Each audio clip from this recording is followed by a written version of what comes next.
Ryan Fitzpatrick was perhaps the story of the day yesterday in the NFL. Completed 75% of his passes at 42.3 fantasy points. That's not the expectation in every week. But Matthew, I ask you this.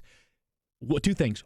One, is Deshaun Jackson going to be is Ryan Fitzpatrick going to be a thing in fantasy each week this year? And second of all, could the Buccaneers offense be better with him involved as a quarterback? Okay. This is going to be a question everyone's asking. Right. So here's my answer to the first thing is no, I don't believe Ryan Fitzpatrick will be a thing in fantasy this year. He certainly could be. We saw, with the Jets in 2015, he was the QB 11 for the year. Yep. Fitzy was terrific that year. But he's done this over his career. Remember 2014, that Week 13 game against the Titans? 6 touchdowns. Right, it happens. The next week happens. The next Fitz happens 100%. The next week he threw 135 yards. He plays the Eagles next week. Now, it's a home game, but still, an Eagles defense that will have extra time to prepare, of course, because Philadelphia played on Thursday night, a defense that looked really good on Thursday. Let me see him do it against the Eagles. Look, we thought the Saints coming into the season were a good defense as well. So credit to Fitzpatrick, who played unbelievable and somehow didn't have a perfect quarterback rating. I don't understand that stat at all, because I don't know how you play better than Ryan Fitzpatrick did yesterday. But for some reason, didn't get a perfect quarterback rating. But yeah, I'm not rushing out to get him on my roster because, by the way, I think there's a chance he doesn't keep the job once Jameis Winston comes back. Right, of course. I think there's a very good chance he doesn't keep the job. Now, I feel less confident in that today than I did yesterday, 100%. But it's still the centerpiece of their franchise. A lot of football left. Let's get to the wide receivers here. Mike Evans was crazy good, but Deshaun Jackson, 5 for 146 and 2 touchdowns, Stephania, before leaving the game. Yeah, he did. And when he went down, if you saw, his arms were kind of caught underneath him. So when he hit the turf, it was all head to the ground, a violent hit, no ability to protect himself, a concussion issue, also a shoulder injury, seen icing his shoulder after the game.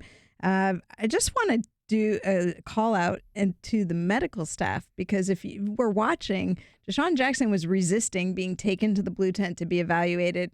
And they took the helmet away. They brought him in there, and all the appropriate people got involved. And that's actually a really big deal, because people are quick to criticize when those things don't happen, but rarely does it get pointed out when people are having to corral a player and make it happen. So in the interest of his health, he was evaluated, and we'll see what his status is later in the week. I always resist going into the blue tent. Do you think that's one of the issues with me, Stephania? Should I have gone into the blue tent? Do you think my life would have been better? Anyway, maybe I just haven't gotten the treatment I deserve that I need.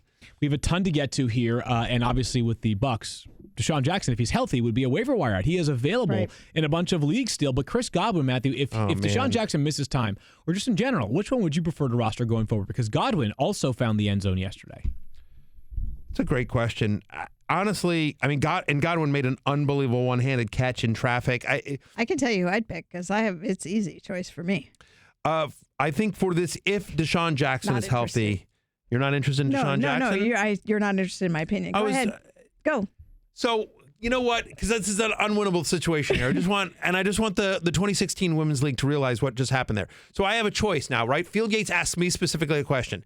So I have a choice of either being polite and answering Field's question or blowing it off and letting Stephania speak. So now I'm rude because I'm not interested in Stephania's opinion, but I'm being rude to Field Yates. So it's an unwinnable situation here. Starfania, what is your opinion on this particular situation? And for the record, the only reason you were stalling, and so I was trying to jump in and move it along. And my opinion is Chris Godwin all day, every day, because Deshaun Jackson he has a history of getting injured, banged up, especially in the last few seasons, that causes him to either be absent or less effective in the games that he returns following the injury. And Chris Godwin, to me, would be the one with more upside. That's who I would go. Certainly want him in Dynasty. Having said that, if both are active, I think Deshaun Jackson, we saw what he can do. He is somebody that can be a difference maker when healthy. Can be, and but so it's inconsistent. I understand. Even when he's healthy. I'm going to toe the line here and just say that I'm going to wait and see for a little bit more action from both of them, specifically next week against Philadelphia. Switzerland.